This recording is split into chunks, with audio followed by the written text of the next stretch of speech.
بسم اللہ الرحمن الرحیم۔ حضرات علماء کرام، دانشوران ملت اور سامنے بیٹھے ہوئے تاحد نگاہ میرے بھائیوں اور میری آئی ہوئی بہنوں، آج کا یہ اجلاس جمعیت علماء ہند کے اہتمام سے اور جمعیت علماء مہاراشٹر کی قیادت میں منعقد ہوا ہے۔ میں چاہتا ہوں کہ جمعیت علماء ہند کے تعلق سے کچھ ضروری باتیں اس موقع پر گوش گزار کروں۔ جمعیت علماء ہند کو قائم ہوئے 100 سال پورے ہو گئے۔ 1919 میں یہ جماعت قائم ہوئی تھی۔ اس وقت ملک میں آزادی کی جنگ لڑی جا رہی تھی اور ملک کے لوگ ملک کی آزادی کے لیے اپنا خون بہا رہے تھے۔ وہ علماء کرام جنہوں نے اس ملک میں انگریزوں کو سب سے پہلے للکارا تھا، آزادی کا سور پھونکا تھا اور یہ اعلان کیا تھا 1803 میں کہ اب یہ ملک غلام ہو گیا اور اس ملک کو غلامی سے نجات دلانے کے لیے اب آزادی کی لڑائی ضروری ہو گئی ہے۔ انہی علماء کے جانشینوں نے 1919 میں جمعیت علماء کی بنیاد رکھی۔ جمعیت علماء ہند کی 100 سالہ تاریخ قربانیوں سے عبارت ہے۔ جمعیت علماء ہند نے ملک کے لیے، ملت کے لیے جو قربانیاں دی ہیں اور جو تاریخی کارنامے انجام دیے ہیں، ان کی فہرست اتنی طویل ہے کہ اگر اسے گنوایا جائے تو اس مختصر سے وقت میں گنوانے کی بھی گنجائش نہیں ہے۔ لیکن اس موقع پر چونکہ یہ موقع قومی یکجہتی کا موقع ہے، تحفظ جمہوریت کا موقع ہے، اس موقع کی مناسبت سے جمعیت علماء ہند کی خدمات کے یہ دو پہلو کہ قومی یکجہتی، آپسی بھائی چارہ، پیار و محبت، ہندو مسلم اتحاد اور ایکتا، جمعیت علماء نے اس پر کتنا کام کیا ہے اور کرتی رہی ہے اور اس کا یہ عزم ہے کہ انشاءاللہ وہ کرتی رہے گی۔ اسی طرح اس ملک کے لیے، ہندو مسلم اتحاد کے لیے جمعیت علماء نے کیا کیا ہے؟ جمعیت علماء کے کارناموں میں ایک بڑا کارنامہ یہ ہے کہ جمعیت علماء نے ہمیشہ اس ملک کے تمام شہریوں کو آپس میں جوڑ کر رکھنے کی کوشش کی ہے۔ پیار و محبت ان کے اندر باقی رہے، اس کی کوشش کی ہے۔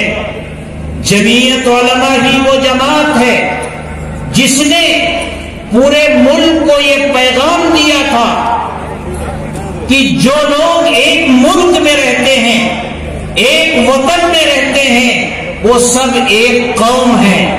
قومیں وطن سے بنتی ہیں، قومیں مذہب کی بنیاد پر نہیں بنتی۔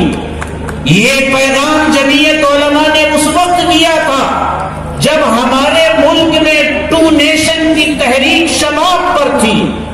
جناح پارٹی پورے ملک میں مسلمانوں کو گمراہ کر رہی تھی۔ تھی اور یہ کہہ رہی تھی کہ مسلمان ہندوؤں کے ساتھ نہیں رہ سکتا.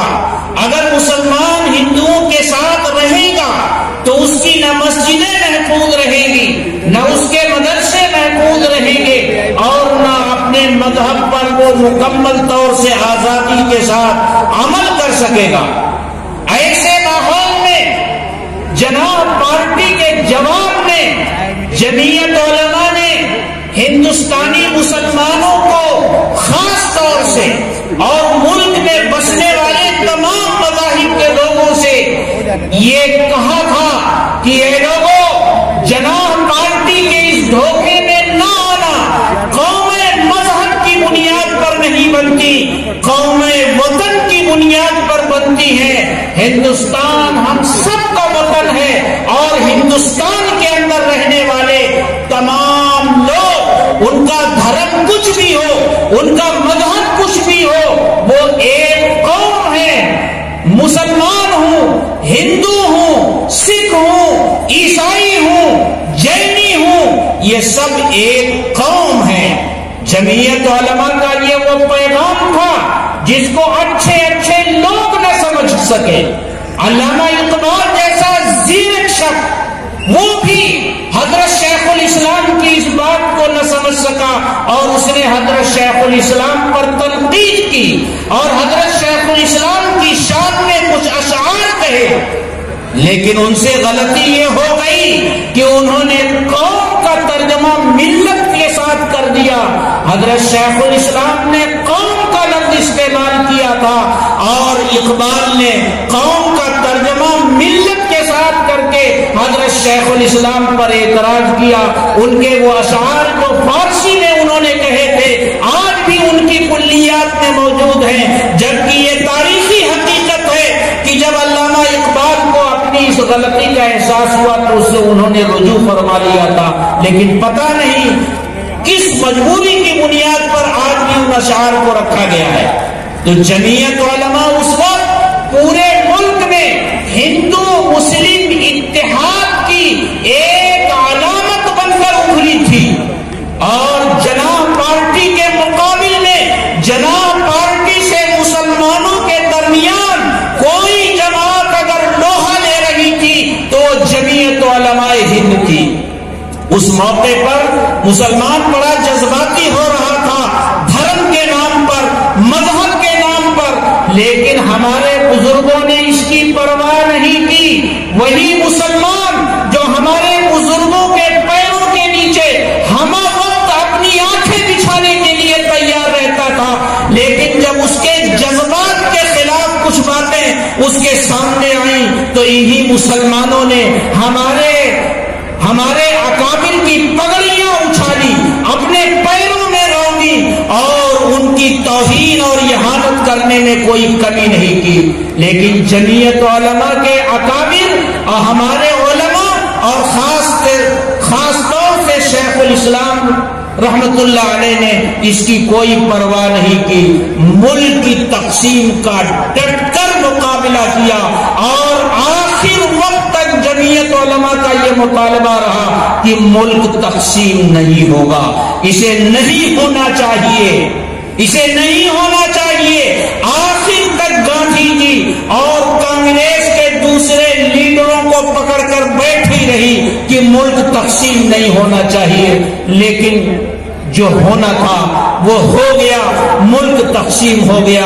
تو جمعیت علماء کا ایک بڑا کارنامہ یہ ہے کہ اس نے ملک کو تقسیم ہونے سے بچانے کے لیے ایڑی چوٹی کا دور لگایا. اس کے بعد جب ملک تقسیم ہو گیا تو اب اس ملک کا دستور کیا ہوگا، اس ملک کا سنویدھان کیا ہوگا، اس ملک کا قانون کیا ہوگا. آیا یہ ملک ہندو راج بنے گا یا یہ ملک جمہوری ملک ہوگا اور یہاں کا نظام حکومت جمہوریت ہوگا، یہاں کا قانون سیکولرزم کی بنیاد پر بنے گا. جمعیت علماء ہند اس قانون ساز کمیٹی میں شریک رہی جس کی قیادت بابا صاحب امبیڈکر کر رہے تھے.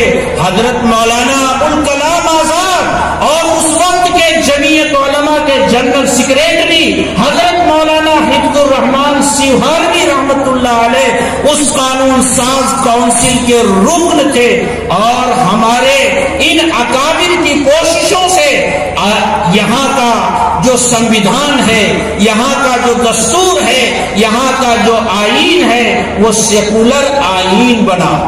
150 سال کی قربانیوں کے بعد یہ ملک آزاد ہوا تھا، اور ہمیں ایک سیکولر آئین، ایک سیکولر سنویدھان ملا تھا۔